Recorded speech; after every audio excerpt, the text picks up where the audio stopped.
If you're a leader or a strategist looking ahead to 2026, there's a huge shift happening in artificial intelligence that is literally redrawing the global map.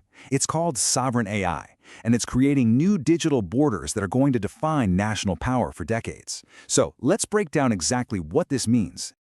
For years, we've pretty much thought of AI as this neutral, borderless, global thing. Data just flowing freely all over the world, with models built and hosted anywhere.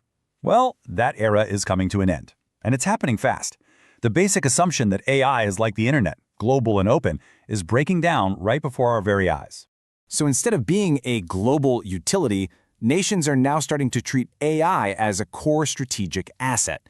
It's being looked at through the exact same lens as, say, their energy grids, their financial systems, or even their military capabilities. It's something that's deeply connected to national economic power, to security, and to a country's ability to have influence on the world stage. And look, this isn't just some theory. As James Landai from Stanford's Institute for Human-Centered AI points out, this trend is really picking up speed. Countries are actively trying to build up their own digital autonomy, really to insulate themselves from the geopolitical pull that comes with relying on foreign tech. Okay, so what is sovereign AI exactly? Well, the whole concept really just boils down to one simple word: control. And we're talking about control over a nation's entire AI stack. At its heart, sovereign AI is a national strategy. The whole goal is to bring the entire digital infrastructure for AI, that's the data, the models, and the raw computing power, inside a country's own borders. What this does is it places everything firmly under that nation's own laws and its own system of governance. It's really all about digital self-determination. You see, real sovereignty here requires you to have control over three distinct layers. It all starts with the data.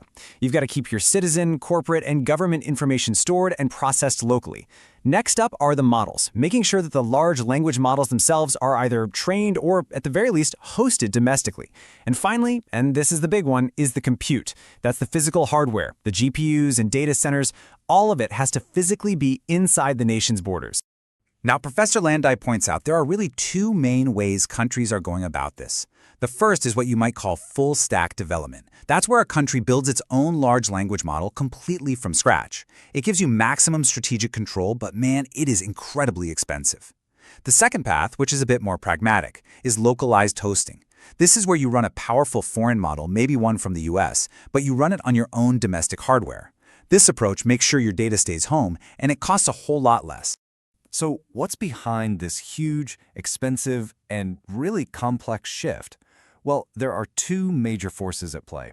The first one is an internal push. It's being driven by this tidal wave of new regulations that are all designed to protect critical national data. Let's be really clear about something. Keeping data within a country's borders, what we call data residency, is not just some checkbox for privacy compliance anymore. It has become a central part of national economic and security policy. Plain and simple, where your nation's most sensitive data lives, that determines who controls it. And this is becoming totally non-negotiable across the most critical parts of the economy. I mean, think about it.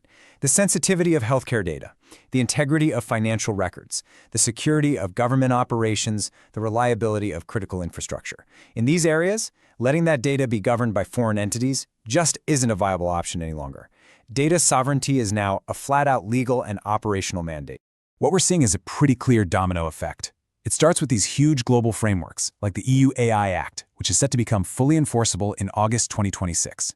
That then prompts individual nations to create their own specific rules for what they call high-risk AI. Then, to comply with those rules, companies and government agencies have no choice but to invest in sovereign infrastructure. It's a direct line, a chain reaction from regulation right down to the silicon. Okay, so the second major driver is more of an external pull. It's all about geopolitics. Nations are building these, you could call them digital fortresses, to shield themselves from outside pressures and to achieve real, true technological independence in what is a very volatile world. And the stakes here, they could not be higher.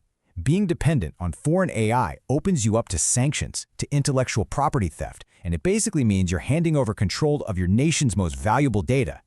Sovereignty, on the other hand, builds resilience. It protects your national IP, and it guarantees that you can keep operating no matter what's happening with external geopolitical pressures.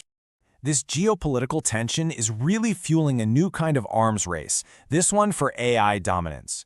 This competition, especially between the major global powers, pretty much ensures that national investment in domestic AI capabilities is going to keep growing. It's not a market trend, it's a strategic necessity. And this race is already happening. In 2025, we're expecting to see major sovereign investments, everything from the UAE's expansion of its data centers to South Korea's big national AI initiative. These kinds of national strategies are a huge reason why global AI spending is projected to blow past $2 trillion by 2026. To really get your head around how important this shift is, it helps to use an analogy. We really need to start thinking about AI as a core utility for the 21st century. So, what's the clearest way to understand this strategic choice that nations are now making? How should we really be thinking about this? Well, think about it like this. Using a foreign AI platform is a lot like using a private global courier service. It's a private company, it's profit-driven, and it's subject to foreign laws. Sovereign AI, though, is like building a national postal system. It's a public utility, it's contained within your borders, it's governed by your laws, and it's built for national resilience and universal access, not just for commercial efficiency. So the most important point here is this. Nations are starting to treat their AI capacity the exact same way they treat their water systems, their power grids, and their highways. It is becoming essential, non-negotiable public infrastructure that a modern country simply cannot function without. Okay, let's pull all this together and really focus on the strategic imperative for all you leaders and decision-makers out there. The new frontier in the global AI competition isn't just about who has the smartest algorithm, it's about who owns the infrastructure. At the end of the day, a sovereign AI strategy gives you three fundamental advantages. First, you get control. Control over your nation's data, its digital destiny, and its regulatory environment. Second, you build trust by ensuring security and transparent compliance with your own laws. And third, you get resilience, which is the ability to withstand geopolitical shocks, supply chain disruptions, and economic pressure. And this brings us to what is probably the single most important takeaway from all of this. In the long run, the specific AI model you choose is secondary. What really, truly matters is the underlying infrastructure, where the data is living and where the processing is happening. Control over this physical layer, that is the ultimate source of strategic advantage.